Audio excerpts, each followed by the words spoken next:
give us a sense, for those folks who don't follow Peruvian politics very closely here, we knew that Castillo was in trouble, at least in terms of the impeachment proceedings. But what exactly did he try to do earlier today?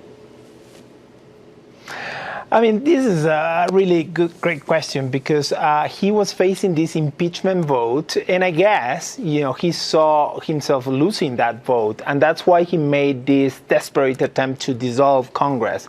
The dissolution of Congress is an option that the Peruvian president has in the Constitution, but there has to be a few steps before doing that, and clearly those steps weren't fulfilled when he announces this. And he announces this, not only this, the reshuffle of courts. Clearly, this was an attempted coup. But quickly, he realized that he didn't have any kind of support. Obviously, not from Congress, not from the army, not from the police.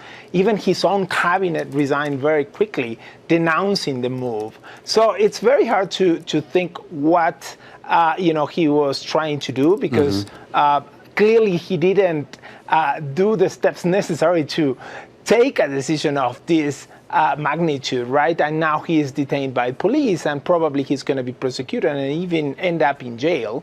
So clearly a desperate move that didn't work out. So an attempted coup, the old president is out. We already have the new president sworn in. But where does this leave the state of politics in Peru? Yeah, as you said in the intro, Peruvian politics is as volatile as politics can get, right? We have a new president, Dina Boluarte. She is the sixth president that Peru has since 2018, right? So, and she, in theory, she was Castillo's vice president. She needs to fulfill the other 3 years and a half remaining in the term. And that's going to be a tall order, right? Like, that's going to be very hard, because even though she is, a fresher face than Castillo, the relationship between Congress and the president in Peru has always been very complicated. This is a unicameral legislature, and that makes constitutional confrontation very easy. So her first step now is to appoint a credible cabinet. I think if she appoints a credible cabinet that can work with Congress, that could be a step for her to try to stabilize the situation. Talk to us here about economic conditions there. I mean, Peru, despite a lot of the political volatility over the last couple decades, it actually had been attracting a lot of attention by foreign investors. There had been some degree of economic stability amidst the political instability. And I'm wondering if that still holds.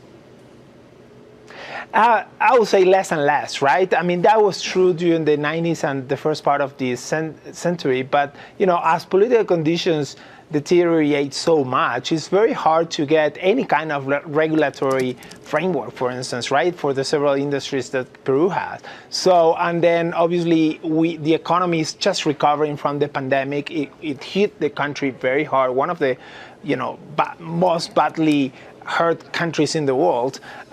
So the economy is barely growing, right? Peru doesn't have a big debt burden. That's a positive. But inflation is quite high, as in other parts of the region. And, that leaves not a lot of space. This Peru is not growing at the 6-7% rates that we saw earlier in the century. The growth is much less. And, the social pressure are much higher. So, things are getting a bit more complicated, and politics is translated into that business climate in the country.